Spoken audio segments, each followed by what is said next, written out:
Salut tout le monde, alors aujourd'hui je reviens dans une nouvelle vidéo pour faire le tutoriel des petits biscuits ou des petits lus comme ceci personnalisés. Donc on peut mettre les mots qu'on veut, les prénoms qu'on veut.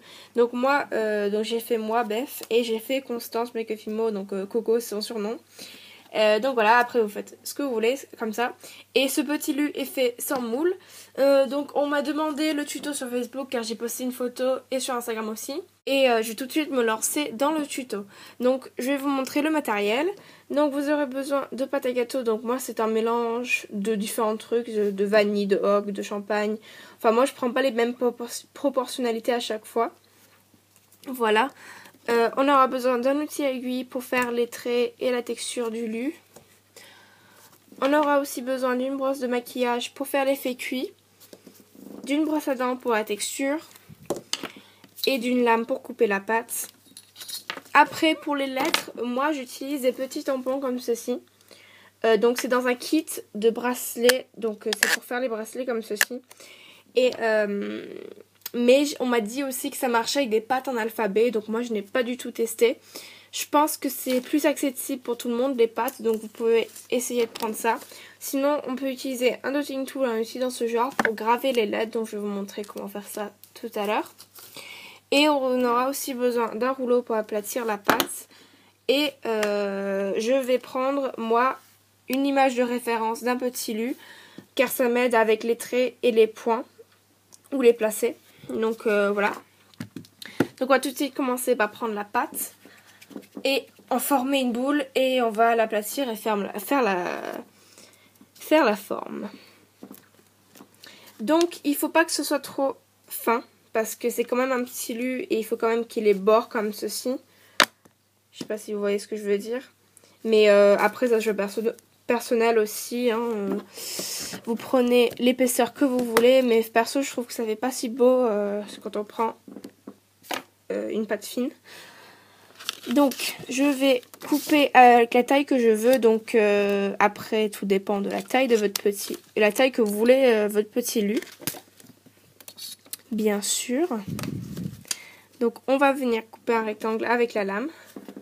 Donc ne faites pas attention aux saletés parce que de toute façon ça va être couvert avec l'effet cuit et derrière avant la cuisson je passe avec du dissolvant. Donc voilà. Tout d'abord on va venir texturer parce qu'en fait si on fait les traits d'abord la texture avec la brosse à dents on va tout défaire et voilà. Donc je viens texturer avec la brosse à dents d'abord. Après c'est un choix personnel aussi mais faites comme vous voulez pour l'ordre en fait. Voilà, maintenant on va faire les traits. Donc comme vous voyez dans les coins c'est différent, ça fait comme ceci. Donc je vais vous montrer comment faire ça dans la vidéo, c'est dur à expliquer mais vous voyez un peu dans la vidéo comment faire ça. Donc vous pouvez prendre un outil à aiguille ou un cure-dent, ça revient à peu près au même. Et dans le coin on va faire comme ceci. Oups.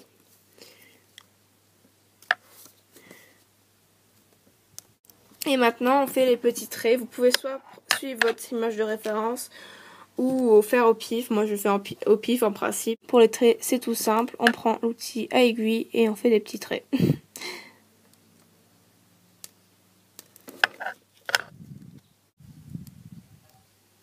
Voilà comme ceci. Maintenant je viens faire les lettres. Donc moi comme j'ai dit c'est des petits tampons comme ceci.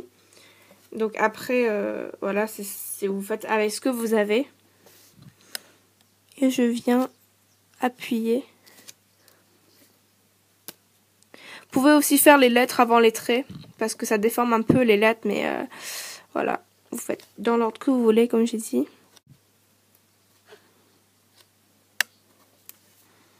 On peut refaire les traits après qu'on a fait les tampons. Voilà. Maintenant, on va venir faire l'effet cuit. Donc, on vient prendre notre pinceau de maquillage, notre brosse de maquillage. Et je commence par du jaune ou de la couleur moins claire. Et je fonce sur les bords, sur les côtés. Après, de l'orange et du marron et tout. Pour les points, on peut reprendre notre image de référence. Mais encore une fois, je suis pas trop.